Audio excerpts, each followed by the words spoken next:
মক্কার মুশরিকরা জিজ্ঞেস করতে আরম্ভ করলো, ইয়া মুহাম্মদ, আমরা জানি মানুষ মাটির তৈরি, ফেরেশতারা নূরের তৈরি মানে আলোর তৈরি, এরপর জিনেরা আগুনের তৈরি, আল্লাহ কিসের তৈরি?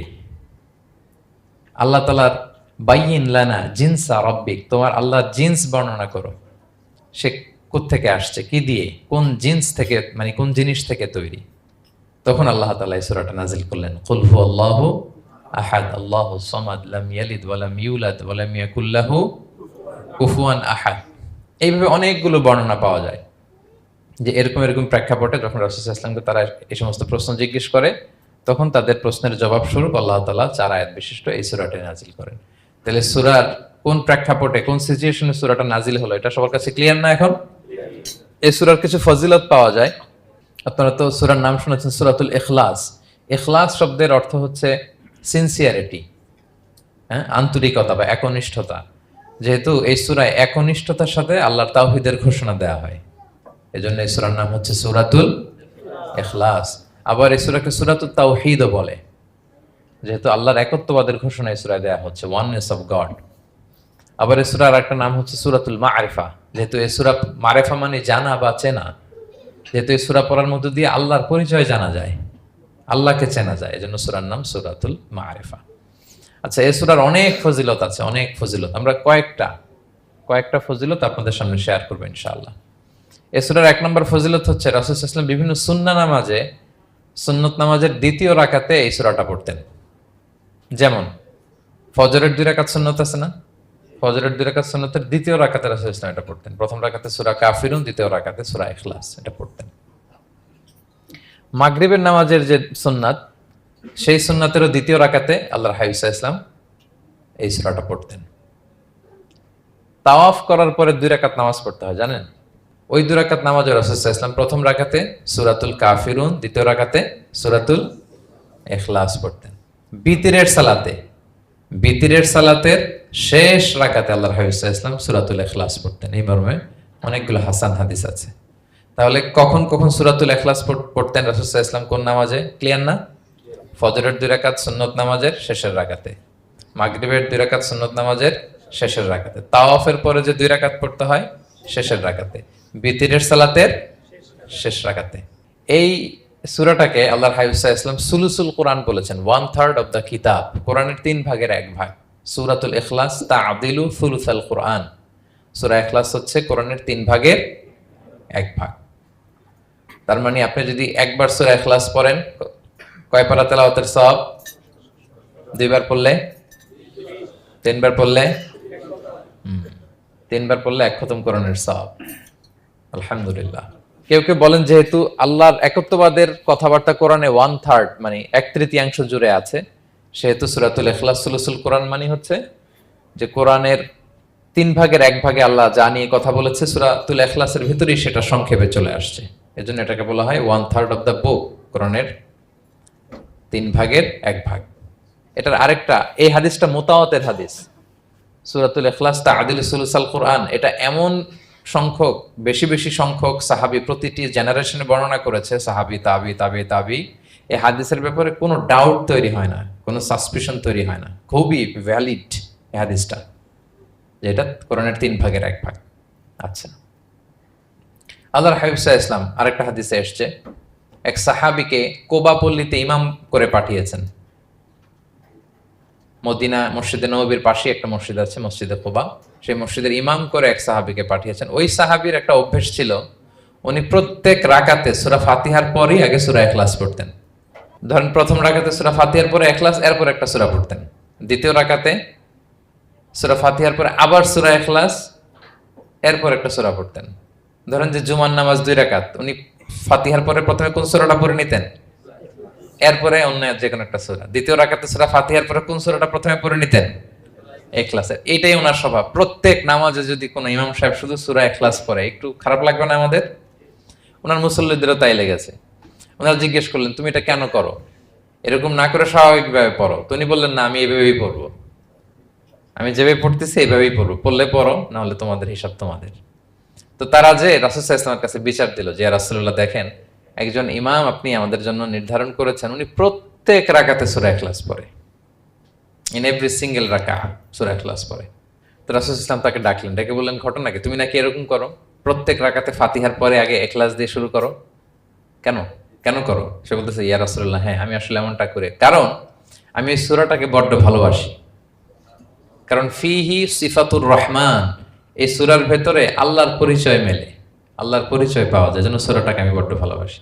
রাসূল ইসলাম বললেন, ঠিক আছে, তোমার অভ্যাসের পরিবর্তন করার দরকার নাই, হুব্বুকা ইয়াহা ইউদখিলুকাল জান্নাহ, এই সূরার প্রতি তোমার এই ভালোবাসাই তোমাকে জান্নাতে প্রবেশ করাবে। আরেক বর্ণনায় এসছে, তুমি যেমনি আল্লাহর পরিচয় থাকার কারণে সূরাটাকে ভালোবাসো, আল্লাহ জানিয়েছেন যেন তোমাকে জানাই আল্লাহও তোমাকে ভালোবাসে। ফিহি সিফাতুর রহমান, এই সূরার ভেতরে রহমানের পরিচয় পাওয়া যায়, আল্লাহ সুবহানাহু ওয়া তাআলার পরিচয় পাওয়া যায়। তো এই জন্য উনি প্রত্যেক রাকাতে সূরা ইখলাস পড়তেন। আরেকটা হাসান পর্যায়ের হাদিসে পাওয়া যায়, নবম হিজরিতে আল্লাহর হাবিব সাল্লাল্লাহু আলাইহি ওয়াসাল্লাম তাবুক যুদ্ধে অংশগ্রহণ করেছিলেন। আপনারা তাবুক যুদ্ধের নাম শুনেছেন? হ্যাঁ, নিশ্চয়ই শুনেছেন, যারা ইসলামের ইতিহাস, ইসলামের বায়োগ্রাফি নিয়ে পড়াশোনা করেছেন। তাবুক হচ্ছে অনেক দূরে মদিনা থেকে, খুব কষ্টের সফর ছিল। তখন খেজুর পেকে সবার ঘরে খেজুর, পাকা খেজুর উঠাতে হবে, আবার প্রচন্ড গরম, আবার সফরের দূরত্ব অনেক বেশি। এই সফরে মূলত কোনো যুদ্ধ সংগঠিত হয়, তাবুক যুদ্ধে কোনো যুদ্ধ হয় নাই। কয়েক সপ্তাহ লাগছে যেতে, কয়েক সপ্তাহ ফিরতে, এতটুকুই। জাস্ট কে পাক্কা ইমানদার আর কারা মুনাফেক, হিপোক্রিট, এটাকে ক্লিয়ার করার জন্য আল্লাহ তাআলা এই যুদ্ধের আহ্বান জানিয়েছেন যে যাও, অ্যাটাক করো, তাবুকে যাও। বিশাল বাহিনী, প্রায় বিশাল একটা বাহিনী যে তাবুকে চলে গেল। রাসূল সাল্লাল্লাহু আলাইহি ওয়াসাল্লাম যখন তাবুক যুদ্ধে ছিলেন, এই অভিযানে ছিলেন, তখন মদিনায় এক সাহাবী ইন্তেকাল করেন, নাম হচ্ছে মুআবিয়া ইবনে মুআবিয়া আল মুজহানি। তো উনি ইন্তেকাল যখন করলেন, রাসূল সাল্লাল্লাহু আলাইহি ওয়াসাল্লাম তো এত দূর থেকে এটা জানতেন না। জিবরাইল আলাইহিস সালাম এসে বললেন, ইয়া রাসূলুল্লাহ, মদিনাতে আপনার সাহাবী মুআবিয়া ইন্তেকাল করেছে। মুআবিয়া ইবনে আবি সুফিয়ান একজন সাহাবী আছে, উনি নয়, মুআবিয়া ইবনে মুআবিয়া আল মুজহানি। তখন বললেন, ইয়া রাসূলুল্লাহ, আপনি এই ৩০,০০০ সাহাবী নিয়ে এখানেই মরুভূমির মধ্যেই তার গায়েবানা জানাজা পড়েন, আমরাও আছি আপনার সাথে, আমরাও শরীক হব। রাসূল সাল্লাল্লাহু আলাইহি ওয়াসাল্লাম এত দূরে তাবুক থেকেই মুআবিয়া ইবনে মুআবিয়া আল মুজহানি রাদিয়াল্লাহু তাআলা আনহুর গায়েবানা জানাজায় শরীক হলেন। এই গায়েবানা জানাজায় সাহাবাদের সাথে ফেরেশতারাও শরীক হয়েছিলেন, দুই কাতারে, পেছনে দুই কাতার, প্রতি কাতারে ৭০,০০০ ফেরেশতা। জানাজা শেষে, দোয়া শেষে আল্লাহর হাবিব সাল্লাল্লাহু আলাইহি ওয়াসাল্লাম বললেন যে, জিবরিল, ঘটনা কি? মুআবিয়ার এত স্ট্যাটাস, এত মর্যাদা, কি কারণে তুমি দুই কাতারে ৭০,০০০ হলে ১,৪০,০০০ বিশাল ফেরেশতাদের বহন নিয়ে তুমি জানাজায় জয়েন করলে, কারণ কি? কি তার মর্তবা? জিবরাইল আলাইহিস সালাম বললেন, ইয়া রাসূলুল্লাহ, আপনার সাহাবী মুআবিয়ার বৈশিষ্ট্য ছিল তিনি কাইমান আও কাঈদান, দাঁড়িয়ে অথবা বসে, মাশিয়ান আও রাকিবান, আরোহণ অবস্থায় অথবা চলন্ত অবস্থায়, উঠতে বসতে চলতে ফিরতে সবসময় সে পড়তে থাকতো কুল হুয়াল্লাহু আহাদ আল্লাহুস সামাদ লাম ইয়ালিদ ওয়া লাম ইউলাদ ওয়া লাম ইয়াকুল লাহু কুফুয়ান আহাদ। এই সূরাটা ছিল তার ডেইলি ওজিফা, সবসময় উঠতে বসতে চলতে ফিরতে কোন সূরা পড়তো? সূরা ইখলাস পড়তো। এজন্য আল্লাহ তাআলার আদেশে আমরা ১,৪০,০০০ ফেরেশতা নিয়ে তার জানাজায় শরীক হয়েছি। সুবহানাল্লাহি বিহামদি। তাহলে বুঝতে পারতেছেন এই সূরার মর্তবা কতটা পছন্দনীয় সূরা আল্লাহর কাছে। যদিও ছোট আয়াত, কয়টা? কিন্তু আল্লাহর কাছে এটার ফজিলত অনেক বেশি। প্রিয় ভাইরা, শুধু এখানেই শেষ নয়, আল্লাহর হাবিব সাল্লাল্লাহু আলাইহি ওয়াসাল্লাম সকালে, সন্ধ্যায়, ফজরের পরে, মাগরিবের পরে এবং বিছানায় ঘুমোতে যাওয়ার আগে তিনি সূরাতুল ইখলাস, সূরা ফালাক, সূরা নাস পড়ে হাতের মধ্যে ফু দিতেন, দুই হাত একসাথে মিলিয়ে এরকম ফু দিয়ে মাথা থেকে বডিতে যতটুকু সম্ভব তিনি মাসে করতেন। ৩টা সূরাই শুরু হয়েছে কুল দিয়ে, এজন্য ৩ সূরাকে একসাথে বলে কুল আস-সালাসা, মানে ৩ কুল। এই ৩ কুল তিনি ফজরের পর, মাগরিবের পর আর বিছানায় ঘুমোতে যাওয়ার আগে পরে হাতে ফু দিয়ে সারা গায়ে মেসেজ করতেন। আপনারা করেন? হ্যাঁ, এই অভ্যাসটা, ওজিফাটা আছে তো আপনাদের? না, করবেন এটা। এটা special protection, you will get a special protection from Allah সুবহানাহু ওয়া তাআলা। অনেকে দেখবেন ব্ল্যাক ম্যাজিক করে, ব্ল্যাক ম্যাজিক কিন্তু সত্য, ম্যাজিক করে, সেহের করে আপনাকে দুর্বল করে ফেলবে। স্বয়ং আল্লাহর হাবিব সাল্লাল্লাহু আলাইহি ওয়াসাল্লামকে সেহের করা হয়েছিল। উনি কয়েক মাস স্ত্রীদের সাথে ফিজিক্যাল ইন্টিমেসিতে যেতে পারতেন না, এত দুর্বল হয়ে গেছিলেন। লাবিদ ইবনুল আসাম নামে এক ইহুদি মিত্র, সে জাদু করেছিল রাসূল সাল্লাল্লাহু আলাইহি ওয়াসাল্লামকে। ওনার মাথার চুল চিরুনির ভেতর 11টা গিট দিয়ে সেই ব্ল্যাক ম্যাজিক করেছে। নবী সাল্লাল্লাহু আলাইহি ওয়াসাল্লাম কয়েক মাস অসুস্থ ছিলেন, পরে সূরা ফালাক নাস যখন নাজিল হয় তখন আল্লাহ তাআলা বিষ্ণু ইসলামকে সুস্থ করে দিলেন। সাহাবীদেরকে নিয়ে এক কুয়ার নিচ থেকে, চিরুনি থেকে এই গেটগুলো খুলে খুলে রাসূল ইসলাম 11টা আয়াত তেলাওয়াত করলেন। রাসূল ইসলামকে সুস্থ করে দিল কে? আল্লাহ সুবহানাহু ওয়া তাআলা শিফা নসিব করলেন। তার মানে ব্ল্যাক ম্যাজিক সত্য, সিহির করে মানুষ। আপনার সফলতা, আপনার সাকসেস, এটা সবার ভাল লাগবে না, মনে রাখবেন। সবাই এটা পছন্দ করে না। আল আইনু হক, নজর কিন্তু সত্য। নজর সত্য, নজরের প্রভাব আছে, চোখের প্রভাব আছে। এজন্য কারো ভালো কিছু দেখলে মাশা আল্লাহ বলবেন, আল্লাহর দিকে ফিরিয়ে দিবেন ওটার কল্যাণ। কি বলবেন? একটা সুন্দর ফুটফুটে বাচ্চা দেখলে মাশা আল্লাহ। কারো সফলতা দেখলে, কারো ফার্মে গেলেন, বাগানে যেয়ে দেখলেন ফল মূল ভর্তি, কি বলবেন? মাশা আল্লাহ। বিসমিল্লাহ মাশা আল্লাহ বললে এটাতে আর ক্ষতি হয় না। অনেকে বলে যে বাবা মা মাশাআল্লাহ বলা লাগে না, বাবা মা আর নাকি মামা, এই তিনজন নাকি মাশাআল্লাহ না বললে কিছু, এটা ভুল কথা। বাবা মারা বলতে হয়। বাবাও তার ছেলের কোনো সাকসেস, ভালো কিছু দেখলে কি বলবে? মাশা আল্লাহ, তাবারাকাল্লাহ, অথবা বিসমিল্লাহ মাশা আল্লাহ, এটা আপনারা বলবেন। নজরের প্রভাব আছে। আপনি সিম্পলি দেখেন, এই যে আমি আপনাদের দিকে তাকিয়ে তাকিয়ে কথা বলছি, আমি যদি অনেকক্ষণ স্টেয়ারিং করি, কারো দিকে ভেবে তাকিয়ে থাকি, সে ভালো ফিল করবে? কেন? আমি কি তার মারছি, ধরছি, স্পর্শ করছি? কিছুই তো করলাম, শুধু আমি তার দিকে তাকিয়ে আছি। তার মানে এতেই সে অস্বস্তি ফিল করতেছে। ধরেন যে আপনি কোন একটা প্রোগ্রামে বসে আছেন, আপনার পাশে যে বসে, আপনি তার দিকে এরকম 10 মিনিট তাকায় আছেন, কোনো কথা ছাড়া শুধু তাকিয়েই রইলেন, তার কি ভাল লাগবে বলেন? সে কি কমফোর্টেবল ফিল করবে? সে ভয় পাবে, সে ভয় পাবে, অস্বস্তি ফিল। আপনি কিছুই করেন নাই, না তাকে টাচ করেছেন, না ধরেছেন, ছুঁয়েছেন, কি শুধু তাকিয়ে আছেন। দেখেন নজরের কি প্রভাব। আল্লাহ আইনু হক, নজর সত্যি। এজন্য কারো সাকসেস দেখলে আমরা সবসময় যেন মাশাআল্লাহ বলি। মাশাআল্লাহ ঠোঁটের সাথে মিলিয়ে রাখবেন। ভালো দেখলে কি বলবেন? মাশাআল্লাহ, মাশাআল্লাহ, বিসমিল্লাহ মাশাআল্লাহ, মাশাআল্লাহ, তাবারাকাল্লাহ, এটা বলবেন। তাহলে আল্লাহর হাবিব সাল্লাল্লাহু আলাইহি ওয়াসাল্লামকেও সেহের করা হয়েছিল। এজন্য এই সেহের থেকে, ব্ল্যাক ম্যাজিক থেকে, আইন মানে জেলাসি, মানুষের নজর দিয়ে যে হিংসা করে, এই জেলাসি থেকে, মিন শাররি হাসিদিন ইযা হাসাদ, হাসাদ থেকে, মিন কুল্লি মাকরুহিন ওয়া শুরুর, এসব ক্যালামিটি, ডিজাস্টার, এগুলো থেকে পানা হিসেবে আপনি এই ওয়াজিফাটা করবেন। 3 কুল, কুল আস-সালাসা, 3 কুল। আমার সাথে সাথে বলেন, কয় কুল? 3 কুল। কি কি? সূরাতুল ইখলাস, সূরা ফালাক, সূরা নাস। এই 3টা পড়ে ফজরের পর, মাগরিবের পর আর ঘুমোতে যাওয়ার আগে হাত দুইটাকে একসাথে করে পরে লম্বা একটা ফু দিয়ে মাথা থেকে মাসাজ করবেন সারা গায়ে। পারা যাবে ইনশাআল্লাহ বিইذنিল্লাহ। এবং আম্মা জান আয়েশা রাদিয়াল্লাহু তাআলা আনহা বলতেন, আমি যখন কখনো অসুস্থ হয়ে যেতাম, অসুস্থ হলে রাসূল সাল্লাল্লাহু আলাইহি ওয়াসাল্লামকে যে যখন কমপ্লেইন করি, ইয়া রাসূলুল্লাহ আমি তো অসুস্থ, রাসূল সাল্লাল্লাহু আলাইহি ওয়াসাল্লাম আমাকে এই আমলটা করতে বলতেন। মানে আয়েশা, তুমি সূরাতুল ইখলাস, সূরা ফালাক, সূরা নাস পড়ে সারা গায়ে কি করো? ফু দাও। আলী রাদিয়াল্লাহু তাআলা আনহু বর্ণনা করেন, আল্লাহর হাবিব সাল্লাল্লাহু আলাইহি ওয়াসাল্লাম একবার নামাজ পড়তেছেন, নামাজে তিনি সিজদারত অবস্থায়, ইন দ্য মিন টাইম লাদাগাতহুল আকরাব, একটা বিচ্ছু রাসূল সাল্লাল্লাহু আলাইহি ওয়াসাল্লামের আঙ্গুলে কামড় দিল। বিচ্ছু, বিচ্ছুর কামড় খাইছেন? হ্যাঁ, কেমন লাগে? খুব আরাম লাগে? হ্যাঁ, খুব যন্ত্রণা হয়, অনেক যন্ত্রণা হয়। রাসূল সাল্লাল্লাহু আলাইহি ওয়াসাল্লামকে যখন কামড় দিল নামাজরত অবস্থায়, রাসূল সাল্লাল্লাহু আলাইহি ওয়াসাল্লাম খুব যন্ত্রণা পেলেন, ব্যথা পেলেন।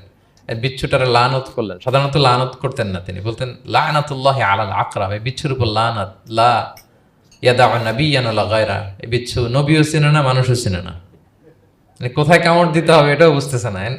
শুধু নবী না, সব নবীদের নবী, উনারা কামড় দিয়ে ফেলছে। তাই আল্লাহর পক্ষ থেকে পরীক্ষা ছিল, কেয়ার করা। উনি ভর্ৎসনা করলেন, লানত করে বললেন, নবীও চিনস না, মানুষও চিনস না, কামড় দিয়ে খুব কষ্ট পাচ্ছেন তিনি। তো আল্লাহ হাবিব সাল্লাল্লাহু আলাইহি ওয়াসাল্লাম বললেন, যাও গরম পানি আর লবণ নিয়ে আসো, এনে এটার মধ্যে ঢালো। তো ঢালতে আরম্ভ করলো। লবণ কিন্তু খুবই ব্যথানাশক, pain killer, natural pain killer. এটার মধ্যে সোডিয়াম ক্লোরাইড আছে, তো এটা গরম করে লবণ মিশিয়ে দিলে যে কোনো ব্যথা ট্যাথা সাথে সাথে ভালো হয়ে যায়। রাসূল ইসলাম বললেন ঢালো। ঢালতেছে, রাসূল ইসলাম পড়তেছেন কুল হুয়াল্লাহু আহাদ আল্লাহুস সামাদ লাম ইয়ালিদ ওয়া লাম ইউলাদ ওয়া লাম ইয়াকুল লাহু কুফুয়ান আহাদ বলে ফু দিচ্ছেন আর ঢালতেছে। ঢালাও শেষ, আঙ্গুলের ব্যথাও শেষ। তাহলে রাসূল সাল্লাল্লাহু আলাইহি ওয়াসাল্লামের একটা চিকিৎসা পদ্ধতি আপনারা জানলেন, তিব্বে নাবাবী, যে সাপ বিচ্ছু কিছু দংশন করলে ওখানে কুসুম ওয়ার্ম ওয়াটার, লবণ দিয়ে ওয়ার্ম ওয়াটার করে সেখানে ঢালতে হবে। আর কোন সূরা পড়তে হবে? কুল হুয়াল্লাহু আহাদ, আল্লাহুস সামাদ, লাম ইয়ালিদ ওয়া লাম ইউলাদ ওয়া লাম ইয়াকুল লাহু কুফুয়ান আহাদ, এটা পড়তে হবে। তাহলে এই সূরার ফজিলত কি জানতে পেরেছেন আপনারা? ক্লিয়ার তো না? আমি রিপিট করি কি কি ফজিলত বললাম। রাসূল সাল্লাল্লাহু আলাইহি ওয়াসাল্লাম ফজরের নামাজের সুন্নাতে, মাগরিবের সুন্নাতে, তাওয়াফের পরের সুন্নাতে, ভিতরের শেষ রাকাতে সূরাতুল ইখলাস পড়তেন। রাসূল সাল্লাল্লাহু আলাইহি ওয়াসাল্লাম সূরাটাকে সুলুসুল কোরআন, 1/3 অফ দ্য কিতাব বলেছেন। কোরআনের কয় ভাগের এক ভাগ? এবং এক সাহাবীর ঘটনা তো শুনলাম, সে সব নামাজে সূরা ইখলাস পড়তো। মুসল্লিরা কমপ্লেন করার পরেও সে পড়লো। রাসূল সাল্লাল্লাহু আলাইহি ওয়াসাল্লাম বললেন, কেন পড়ো? বলে যে ফিহি সিফাতুর রহমান, এই সূরায় আল্লাহর পরিচয় আছে, এই সূরাটা বড্ড ভালো লাগে। তো রাসূল সাল্লাল্লাহু আলাইহি ওয়াসাল্লাম বললেন, এই সূরার প্রতি তোমার ভালো লাগেই তোমাকে জান্নাতে নিয়ে যাবে। আরেক বর্ণনায় যে তুমি যেমনি আল্লাহর কারণে এই সূরাকে ভালোবাসো, আল্লাহও জানিয়েছেন তিনি তোমায় ভালোবাসেন। এরপর মুআবিয়া ইবনে মুআবিয়া আল মুজানির হাদিস শুনলাম, তিনি উঠতে বসতে চলতে ফিরতে সবসময় কোন সূরা পড়তেন? সূরাতুল ইখলাস। ফলে আকাশ থেকে 1,40,000 ফেরেশতা এসে দুই কাতারে 70,000 করে ওনার গায়েবানা জানাজায় অংশগ্রহণ করেছেন। এবার বলেন, এটাকে আপনারা কি ওয়াজিফা বানাবেন? হ্যাঁ, বানাবেন daily ওয়াজিফা? Make it your daily wazifa. Recite Suratul Ikhlas every day, especially in the morning and evening. তাহলে সূরার ইন্ট্রোডাক্টরি ডিসকাশন শেষ, নাজিলের প্রেক্ষাপট শেষ, ফজিলতও শেষ। এবার আমরা সূরায় ঢুকে যাই। কি বলেন? আউযু বিল্লাহি মিনাশ শাইতানির রাজীম, বিসমিল্লাহির রহমানির রহিম। বিতাড়িত শয়তান থেকে আল্লাহর কাছে পানাহ চাই, পরম করুণাময় অসীম দয়ালু আল্লাহর নামে শুরু করছি। আল্লাহ বলছেন, কুল হুয়াল্লাহু আহাদ। হে নবী আপনি বলুন, ওই যে বারবার প্রশ্ন করে, বাইয়িন লানা জিনসা রাব্বিক, তোমার আল্লাহ কি দিয়ে তৈরি? আল্লাহ কি স্বর্ণের তৈরি, না রূপার তৈরি, না কাঠের তৈরি? এভাবেই লিটারালি বলতেছে, আহুয়া মিন যাহাব আও ফিদ্দা আও মিন খাশাব। মুহাম্মদ তোমার আল্লাহ কি স্বর্ণের, না রূপার, না কাঠের? আল্লাহ বলেন, নবী আপনি এটা বলেন। কুল, নবী আপনি বলুন, হুয়াল্লাহু আহাদ, আল্লাহ হচ্ছে এক। তোমরা যেরকম আল্লাহকে ভাবো, আল্লাহ আসলে ওই রকম নয়। আল্লাহর সত্তাটা আমাদের মতো নয়, সৃষ্টিগত সত্তার মতো নয়। আমরা এটাতে প্রায় ভুল করে ফেলি। অনেকে এমন এমন প্রশ্ন করি আল্লাহর সাথে, মনে হয় যেন আল্লাহ আমার একেবারে, আমরা নিজেরা নিজেরা যেরকম ওই রকম। কিন্তু স্রষ্টা যে সৃষ্টি জগতের অনেক ঊর্ধ্বে, এটা আমরা বুঝি না। তিনি সময়ের ঊর্ধ্বে, তিনি স্থানের ঊর্ধ্বে, তিনি কালের ঊর্ধ্বে, সবকিছুর ঊর্ধ্বে। যেমন আমাদের 3টা কাল আছে, হ্যাঁ, অতীত, তারপর বর্তমান যেটাকে ধরা যায় না, প্রতি সেকেন্ডে, ন্যানো সেকেন্ডে এটা অতীত হয়ে যাচ্ছে, আর যেটা সামনে ঘটবে এটা কি? ফিউচার, ভবিষ্যৎ। তা আল্লাহরও কি এরকম অতীত, বর্তমান, ভবিষ্যৎ আছে? সময়টা আমাদের জন্য, উনি তো সময়ের স্রষ্টা, ওনার সাথে আপনি সময় সেট করতে পারবেন না, উনি সময়ের ঊর্ধ্বে। ফলে উনি এই ইবলিস যে আদেশ ভঙ্গ করা, আদম আলাইসাল্লাম এবং হাওয়া আলাইসাল্লাম পৃথিবীতে আসা, নূহ, দাউদ, হুদ, সালেহ থেকে শুরু করে এই একের পর এক নবী, শেষ নবী, বর্তমান সময়, ভবিষ্যৎ, দাজ্জাল, কিয়ামত, সব তিনি অ্যাট এ গ্ল্যান্সে দেখেন, একবারে ওনার চোখের সামনে। আমাদের মতো অতীত, বর্তমান, ভবিষ্যৎ ওনার নাই। আমরা যেমনি ভাব প্রকাশের জন্য ভাষা লাগে, এই যে আমি বাংলায় কথা বলতেছি আপনারা বুঝতেছেন, হ্যাঁ, মালাইরা যারা মালাইতে কথা বলে, ইংলিশরা ইংরেজিতে কথা, চাইনিজে কথা বলে, ভাষা, উনি ভাষার স্রষ্টা, ফলে ওনার ভাষাও লাগে না। কিন্তু উনি বোঝানোর জন্য একটা ভাষা ইউজ করে আমাদের জন্য সহজ করে দিয়েছেন। একটা ভাষায় না বললে তো আমরা বুঝবো না, ফলে উনি আরবি ভাষায় কোরআনটাকে নাজিল করেছেন যাতে আমরা বুঝি। কিন্তু উনি ভাষার মুখাপেক্ষী না, ওনাকে সময়, কাল, ভাষা কোনো কিছু দিয়ে বাধা যায় না, উনি সব কিছুর ঊর্ধ্বে, সব কিছুর ঊর্ধ্বে। এবং আল্লাহ কোথায় আছেন? আমরা বলি যে আরশের উপরে আছেন। সেখানে ওই এরিয়াটা হচ্ছে লা জামান লা মাকান, ওখানে সময়, তারপর কাল, এগুলো ওখানে যায় না। আল্লাহর সাথে প্রশ্নগুলো একেবারেই অবান্তর। ফলে আমরা যে প্রশ্নগুলো হুট করে না বোঝার কারণে করে ফেলি, যেহেতু আমাদের খুব সীমিত জ্ঞান, ফলে আমরা সৃষ্টির সাথে স্রষ্টাকে গুলিয়ে ফেলি। কিন্তু উনি কিন্তু আমাদের মতো নন। এজন্য আল্লাহ বলেন যে আমাকে জিজ্ঞেস করে যে আমি লোহার তৈরি, না স্বর্ণের তৈরি, না রূপার তৈরি, নাকি পাথরের তৈরি বা কাঠের তৈরি, তুমি বলো, কুল হুয়াল্লাহু আহাদ। হে নবী আপনি বলুন, আমি হচ্ছি এক, একক, অদ্বিতীয়। আরবিতে এক, এক বলতে আরবিতে ওয়াহেদ শব্দ ব্যবহার করে, আহাদ ব্যবহার করা হয় না। ব্যক্তির গুণ হিসেবে কখনো আহাদ ব্যবহার করা হয় না। এটা কেবলমাত্র, শুধুমাত্র, একমাত্র আল্লাহ তাআলার জন্য ব্যবহার করা হয়, তিনি আহাদ। আহাদ কারণ ওয়াহেদ শব্দের ওয়াহেদাতুন হয়, মানে পুরুষবাচক হয়, স্ত্রীবাচক হয়, কিন্তু আহাদের আর কিছু হয় না, আহাদ, আহাদি। আল্লাহ শব্দটাই এরকম, আল্লাহ শব্দটাই এরকম যেমন ঈশ্বরের ঈশ্বরী হয়, ভগবানের ভগবতী হয়, গডের গডেস হয়। আল্লাহর এরকম স্ত্রীবাচক কিছু আছে? কিছু নাই। আল্লাহ বলেন ইন্নানি আনাল্লাহু লা ইলাহা ইল্লা আনা ফা'বুদনি ওয়া আকিমিস সালাতা লিযিকরি। নিশ্চয় আমি আল্লাহ। মুসা আলাইহিস সালামকে প্রথম যে প্রত্যাদেশ রেভেলেশন দিয়েছিলেন মুকাদ্দাসে তুয়ার পাশে, তুর পাহাড়ের পাদদেশে, ওখানে প্রথম মুসা আলাইহিস সালাম আল্লাহর সাউন্ড তখন তিনি শুনেছিলেন, এবং আল্লাহর সাউন্ডটাও আমাদের সাউন্ডের মতো নয়। যেমন আমি এদিক থেকে কথা বললে আপনি এই পাশ থেকে শুনবেন, এদিক থেকে কথা বললে এদিক থেকে আমাকে ডাক দিলে এদিকে, তার মানে আমি দিকের সাথে সম্পৃক্ত। আল্লাহর এটা এরকম না। মুসা আলাইহিস সালাম তিনি যখন আল্লাহর কথা শুনলেন তিনি বললেন যে একটা সাউন্ড শুনলাম, এটা চারদিক থেকে শোনা যায়, চারদিক থেকে শোনা যায়।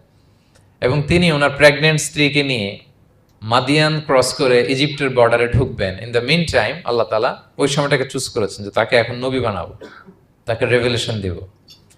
তো তিনি দেখলেন যে ইন্নী আনাস্তু নারান, আমি ওই যে লাআল্লি আতিকুম মিনহা বিকাবাসিন আও আজিদু আলান নারি হুদা, স্ত্রীকে দাসীকে বললেন যে একটু বসো, প্রচন্ড ঠান্ডা, ওই যে আগুন দেখা যায়, মনে হয় কেউ আগুন পোহাচ্ছে, আমি একটু আগুন নিয়ে আসি মশাল দিয়ে, তোমাদের আরাম লাগবে, একটু ওয়ার্ম আপ হবে। তো আগুনের কাছে যেয়ে দেখে সামনে যত যায় আগুন তত পেছায়, এবং আগুনটা সাধারণ আগুন না, একটা গাছ থেকে আগুন বেরোচ্ছে, কিন্তু ওই গাছের পাতা জ্বলে না, ডাল জ্বলে না, কিছুই হয় না। আসলে এটা আগুন না, এটা আল্লাহর নূর।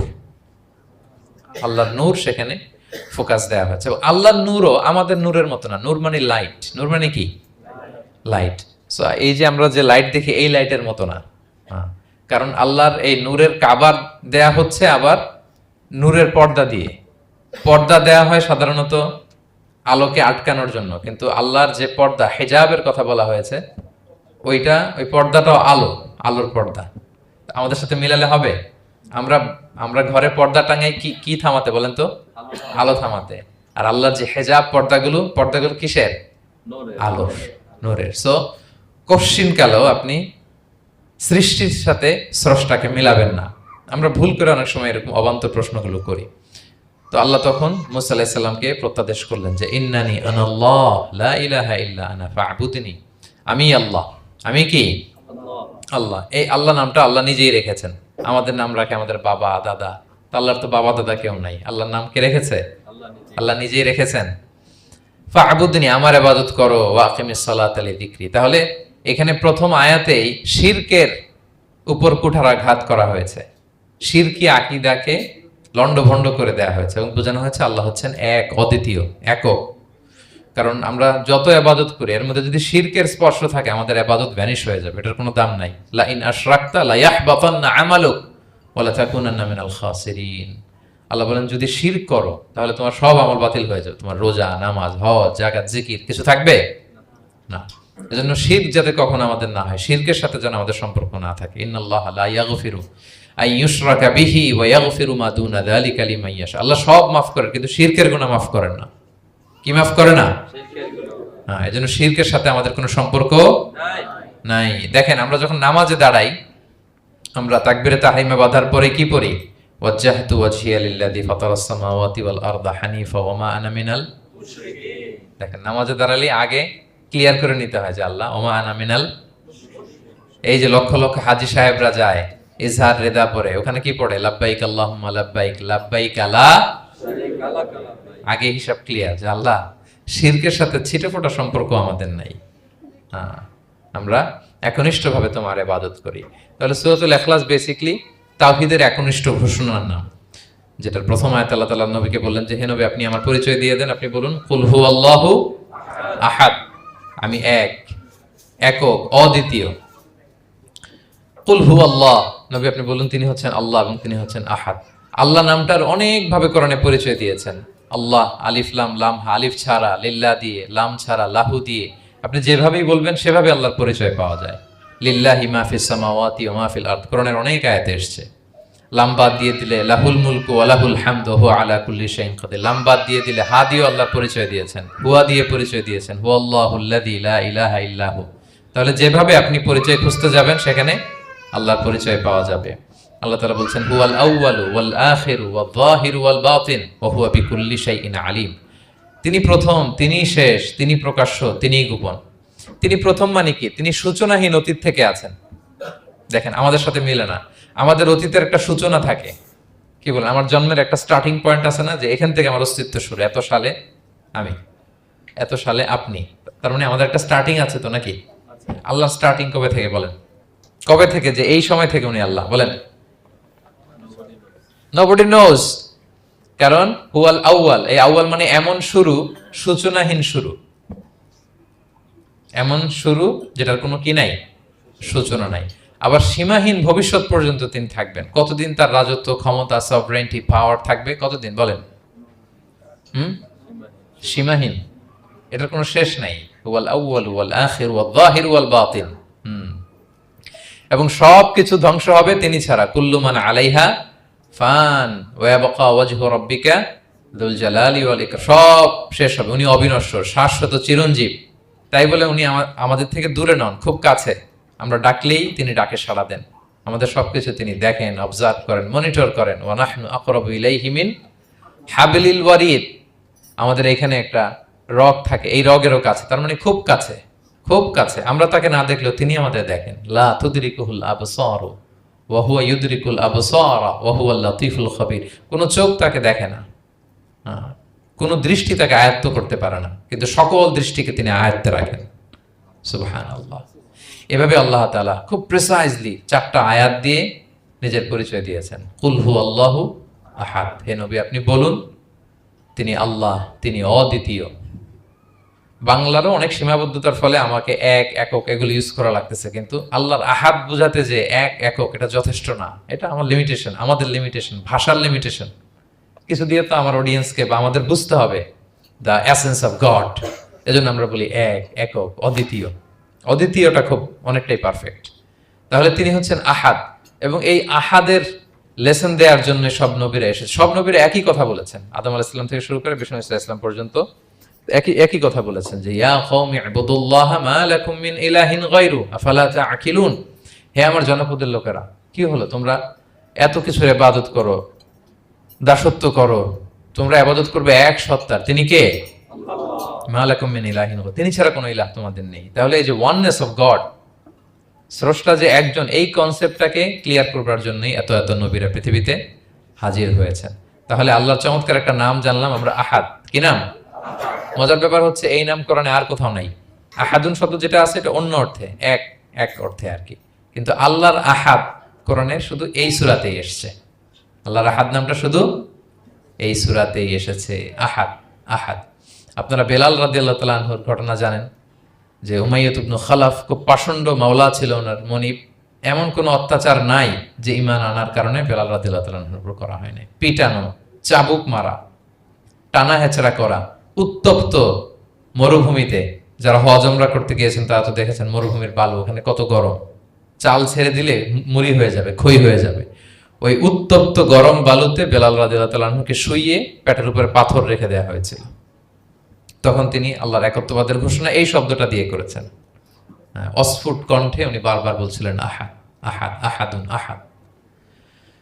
তো আল্লাহ তাআলার এই নামটা, আহাদ নামটা, এই সূরা ছাড়া কোরআনের অন্য কোথাও আসেনি। তাহলে প্রথম আয়াতটা কি? কুল হু আল্লাহু আহাদ। হে নবী, তারা জিজ্ঞেস করে আমার বংশ কি, বাপদাদা কই, কাঠের না মাটির না লোহার না সোনার? আপনি বলুন কুল হু আল্লাহু আহাদ, তিনি এক, অদ্বিতীয়।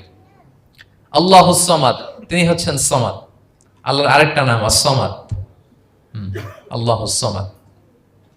সামাদ শব্দের অনেকগুলো অর্থ পাওয়া যায়। সামাদের একটা মিনিং হচ্ছে যার উপরে আর কারো কোনো স্ট্যাটাস বা মর্যাদা নাই। আরবিতে বলে মানতাহা ইলাইহি সুগদাদু ওয়া শারাফ। মর্যাদা, স্ট্যাটাস যত শীর্ষে, পিকে যেতে পারে, ওইটার নাম হচ্ছে সামাদ, এর উপরে নাই। সামাদের আরেকটা অর্থ হচ্ছে যে পরনির্ভরশীল নয়, মানে তার কারোর উপর নির্ভর করা লাগে না, সে স্বয়ং সম্পূর্ণ। আচ্ছা, পৃথিবীতে এমন কারো নাম বলেন তো যে কোনো দিন কোনো কিছুতে কোনো কাজে অন্যের মুখাপেক্ষী হওয়া লাগে নাই, সে একা একা আত্মনির্ভরশীল, স্বয়ং সম্পূর্ণ, এরকম একজনের নাম বলেন? আছে? কেউ নাই। কোনো না কোনো ভাবে আপনি পাওয়ারফুল কারো কথা বলবেন, এত আরো নির্ভরশীল। এরা রাস্তা দেখায় না দিলে চলতেও পারে না, কোন দিকে যাইতে হবে এটা বলার জন্য 10 জন থাকে। এর ওয়াশরুমে নিয়ে যেতে হয় 10 জনের, এর এই সাপোর্ট, ওই সাপোর্ট, এই প্রোটোকল, অনেক কিছু, এর লোক লাগে আরো বেশি। তার মানে সাহায্য ছাড়া চলতে পারে এমন কোন সত্তা পৃথিবীতে নাই। একটা সত্তা যার কারো কোনো সাহায্য লাগে না, যার কারোর প্রতি কোনো নির্ভরতা নাই, কারো কাছে ঠেকা নাই, গোটা বিশ্ব তার কাছে ঠেকা। তিনি কে? তার নাম সামাদ। তার নাম কি? আল্লাহুস সামাদ। অমুখাপেক্ষী, অ্যাবসলিউটলি ইন্ডিপেন্ডেন্ট। কখনো কোনো কাজে তার কারো কাছে যেতে হয় না, কারো উপর ভরসা করতে হয় না, কারো প্রতি তার কোনো ঠেকা নাই। সব গোটা দুনিয়া তার কাছে ঠেকা, তার কাছে ফরিয়াদ করে, তার দিকে ঝুঁকে পড়ে আসতে বাধ্য। ওই সত্তার নাম হচ্ছে সামাদ। সামাদ ক্লিয়ার সবার কাছে? আল্লাহ তাআলা বলছেন, ইয়া আইয়ুহান নাসু আনতুমুল ফুকারাউ ইলাল্লাহ ওয়াল্লাহু হুয়াল গনিয়ুল হামিদ। ওহে মানুষেরা, তোমরা হচ্ছে ফকির। ফকির বিমানা মুফতাকির ইলাল্লাহ, মানে মুখাপেক্ষী। কার দিকে? ফুকারা ইলাল্লাহ ওয়াল্লাহু হুয়াল গনিয়ুল হামিদ। কিন্তু আল্লাহ কারো প্রতি মুখাপেক্ষী নন। গানি, তিনি প্রাচুর্যশীল, হামিদ, সপ্রশংসিত। সবাই তার কাছে ফরিয়াদ করে, তিনি কারো কাছে ফরিয়াদ, সবাই তার কাছে চায়, তিনি কারো কাছে চাওয়া লাগে না, সবাই তার কাছে মুখাপেক্ষী, তিনি কারো প্রতি মুখাপেক্ষী। তার নাম সমাদ। তার নাম কি? তাহলে সমাদ ক্লিয়ার? হ্যাঁ। লাম ইয়ালিদ ওয়ালাম ইউলাদ। লাম ইয়ালিদ, তিনি কাউকে জন্ম দেননি। ওয়ালাম ইউলাদ, তিনি নিজেও জন্ম নেন নাই। সুবহানাল্লাহ। দেখেন কত সহজে পরিচয়। তিনি কাউরে জন্ম দেনও নাই, জন্ম নেনও নাই। সুবহানাল্লাহ। আমাদের ধর্ম যে কত সুন্দর, এক আল্লাহর দিকে আমাদেরকে রেফার করা হয়েছে। অন্যান্য ধর্মের দিকে দেখেন কি আজীব কথা। খ্রিস্ট ধর্মে বলে আদম আলাইহিস সালাম পাপ করছে, ওই পাপের কারণে আমরা সবাই নাকি পাপী, জন্মাইলেই নাকি পাপী। ইসলাম বলে আমরা জন্মগ্রহণ করি মাসুম অবস্থায়, নিষ্পাপ। কিন্তু খ্রিস্টানরা কি বলে? আমরা পাপ নিয়ে জন্মাই, ফলে খোদার ছেলের দুনিয়াতে আসা লাগছে, এসে সবার পাপ নিজের কাঁধে নিয়ে শুলে চড়ছে, এরপরে খোদার সাথে যে বসে আছে। এটা হচ্ছে খ্রিস্ট ধর্মের কথা। অন্যান্য অনেক ধর্মে দেখেন ল্যাংটা বাবার কাছে যে মাথা নোয়াতে হয়।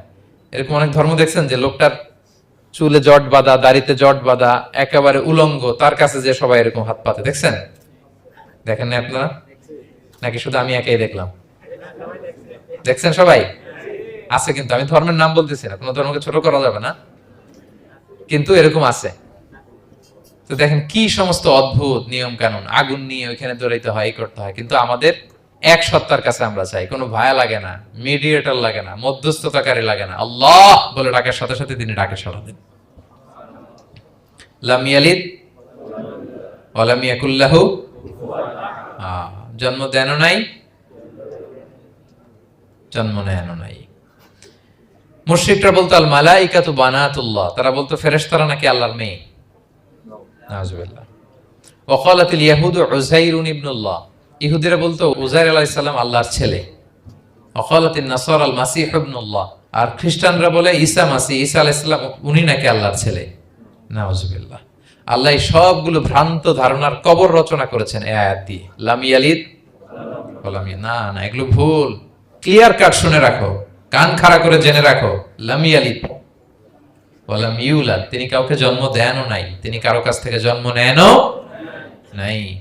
ইমাম আবু বকর আল বাকিল্লানি একজন বড়, অনেক বড় একজন দার্শনিক ছিলেন এবং তর্কবাগীশ ছিলেন, ইরাকের। নাম শুনেছেন কেউ? আবু বকর আল বাকিল্লানি। তো উনি কারো সাথে তর্ক লাগলে উনি খ্রিস্ট ধর্মের কত লোককে যে শাহাদা পড়াইছেন ওনার এই যৌক্তিক আলোচনা দিয়ে, তর্ক দিয়ে। সুবহানাল্লাহ। এক খ্রিস্টান পাদ্রী ওনারে প্রশ্ন করলো, তোমরা মুসলমানরা খুব রেসিস্ট। উনি বললেন কেন?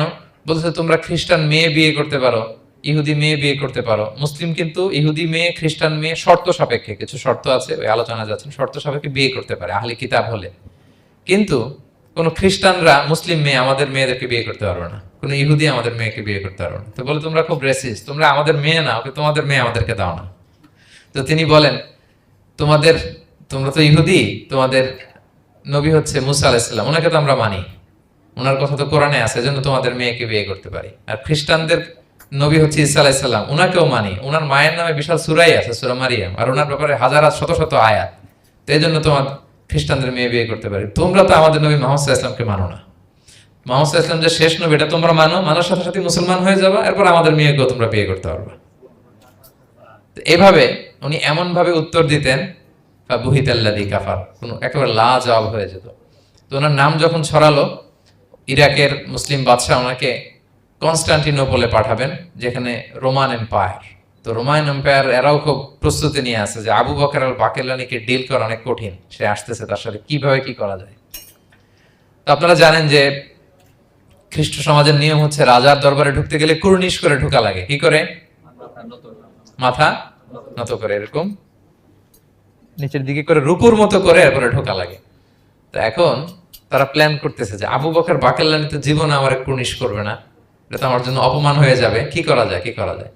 তো রাজার এক বড় উজির সে প্ল্যান করলো, একটা কাজ করেন, রাজ দরবারে তাকে যখন ঢোকানো হবে তার জন্য একটা স্পেশাল গেট বানানো হবে, দরজাটা ফুল হবে না, হাফ হবে, অর্ধেক। তো অর্ধেক দরজা দিয়ে যখন সে ঢুকবে, সে তো বাধ্য মাথা নিচু করে ঢুকতে হবে, তাহলে রুকু হয়ে গেল, কুর্নিশ আপনাদের দেওয়া হয়ে গেল। বলে এই তো চমৎকার বুদ্ধি, ঠিক আছে একটা ছোট্ট দরজা বানাও। তো বানাইছে। উনি যখন কনস্টান্টিনোপলে পৌঁছলেন, অনেকে নিয়ে আসালো রাজদরবার, বলতেছে এটা দিয়ে ঢুকতে হবে আমাদের, সবার ঢুকেন। তো সবাই এরকম মাথা নিচু নিচু করে ঢুকছে। উনি দেখেই বুঝছে এটা তো কৌশল করছে আমার সাথে। তো উনি মাথা নিচু করছেন, কিন্তু এমনি না, উল্টা উল্টা হয়ে উনি মাথাটা পিছনে দিয়ে, বুঝতে পারছেন, উনি অ্যাবাউট টার্ন হয়ে ঢুকতে তো হবে, পিঠটারে রাজার দিকে দিয়ে, নিতম্বটাকে রাজার দিকে দিয়ে, তারপরে উনি রুকু দিছে, উল্টা রুকু। তো এক হিসেবে কুর্নিশ মানে বরং আরো রাজাকে কি হয়েছে, ইনসাল্ট করা হয়েছে। রাজা তো রেগে মেগে আগুন। সবাই রাজা বলছে জানতাম ও এরকম কিছু একটা করবে। মানে এমন ভাবে উনি বুদ্ধি বের করে ওনাকে, ওনার সাথে আর পারা যায়। কেন ওনার কথা আনলাম এই জন্য, সেখানে যেও উনি পুরো রাজ দরবারকে তাক লাগিয়ে দিলেন এইভাবে। উনি দেখেন যে কনস্টান্টিনোপলের রোমান এম্পায়ারের পাশে পোপ বসা। পোপ চেনেন তো, মানে তৎকালীন খ্রিস্টান সবচেয়ে বড় পাদ্রী। তিনি যে বলতেছে কাইফা হালুক ইয়া কাহানাতুল মা'বাদ ও কাইফাল আহল ও কাইফাল আওলাদ, যে বলতেছে আরে সম্মানিত পোপ, আপনি কেমন আছেন, আপনার বউ কেমন আছে, আপনার সন্তান কেমন আছে। এই কথা শুনে রাজা রেগে মেগে আগুন। এই আবু বকর বাকিলানি, এত বড় সাহস, তুমি জানো না উনি পোপ? পোপদের বিয়ে করা নিষেধ, তারা এত পবিত্র, তাদের স্ত্রী হয় না, তাদের সন্তান হয় না। একজন পবিত্র সত্তার সন্তান থাকে কি করে, স্ত্রী থাকে কি করে, তারা আমাদের পোপ। তা আবু বকর আল বাকিলানি বলে, আপনাদের পোপের যদি স্ত্রী থাকলে ইজ্জত চলে যায়, সন্তান থাকলে সম্মান ক্ষুণ্ণ হয়, তাহলে আপনারা ঈসা আলাইহিস সালামকে আল্লাহর সন্তান কি করে বানান, মেরিকে আল্লাহর স্ত্রী কি করে বানান। সুবহানাল্লাহ বিহামদিহি। আল্লাহর সাথে আপনারা বউ সেট করতে পারেন, আল্লাহর সন্তান সাব্যস্ত করতে পারেন, কিন্তু আপনার পোপকে জিজ্ঞেস করলাম আপনার স্ত্রী কেমন আছে, আপনার বউ কেমন আছে, আপনার রেগে মেগে আগুন। এই কথা শুনে ওই ওদিকে যারা আছে সব শাহাদা পড়ে মুসলমান হয়ে গেছে। এরকম অনেক লোক ওনার বুদ্ধিমত্তা দেখে শাহাদা পড়ে পড়ে মুসলমান হয়ে গিয়েছে। এজন্য আল্লাহ তাআলা এই যে শিরকি আকীদার উপর কুঠারাঘাত করে তিনি বললেন লাম ইয়ালিদ ওয়া লাম ইউলাদ, তিনি জন্ম দেনও নাই, জন্ম নেনও নাই। ওয়া লাম ইয়াকুল্লাহু কুফুয়ান আহাদ, এই কুফু শব্দটা আল্লাহর জন্য যে ব্যবহার হয়েছে কোরআনে আর কোথাও নাই। এক হচ্ছে আহাদ আর এই কুফু, আর কোথাও নাই। আল্লাহ বলেন ওয়ালাম ইয়াকুল্লাহু কুফুয়ান আহাদ, তার সমকক্ষ কেউ নাই। আল্লাহর মতো similar, nothing is similar to him, equivalent to him. আল্লাহর মতো সিমিলার কিচ্ছু নাই।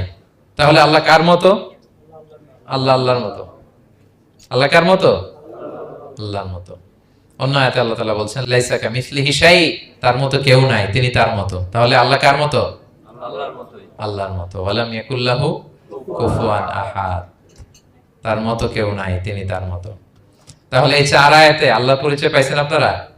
তিনি এক, অদ্বিতীয়, তিনি অমুখাপেক্ষী, কারো কাছে হাত পাততে হয় না, সব হাত পেতে থাকে তার দরবারে। তিনি জন্ম দেনও নাই, জন্ম নেনও নাই, তার মতো কেউ নাই। তো তাহলে আল্লাহর মতো কেউ নাই। আল্লাহ কার মতো? আল্লাহর মতো। তাহলে সূরাতুল ইখলাস ক্লিয়ার হয়েছে সবার? আল্লাহ নিজের পরিচয় দিলেন, তিনি এক, অদ্বিতীয়, তার কাছে চাইতে হয়। আমরা ফরিয়াদ করব কার কাছে? বিপদে আপদে, যে কোনো বিপদে ক্রাইসিসে পড়লেই কি করবেন? কার কাছে শেয়ার করবেন? নাকি ফেসবুকে শেয়ার করবেন? আমরা বিপদে পড়লে কোথায় শেয়ার দিয়ে দেই? প্রথমেই আমাদের শেয়ার দেওয়ার জায়গা কই? কিন্তু আসলে শেয়ার করতে হবে কার কাছে? প্রথমে আল্লাহর কাছে বলুন। তিনি আপনাকে বিপদ মুক্ত করতে পারেন, তিনি আপনাকে শান্ত করতে পারেন, আপনার অস্থিরতা দূর করতে পারেন, তিনি কেবল আপনাকে সফলতা দিতে পারেন, আর কেউ পারে না। এজন্য ফরিয়াদের হাত যেন আমরা তার দরবারে উঠাই। আল্লাহ তাআলা আমাদের সবাইকে কথাগুলো বোঝার, আমল করার তৌফিক দান করুক। হাদা মা ইনদি ওয়াল ইলমু ইনদাল্লাহি আলাইহি তাওয়াক্কালতু ওয়া ইলাইহি উনীব।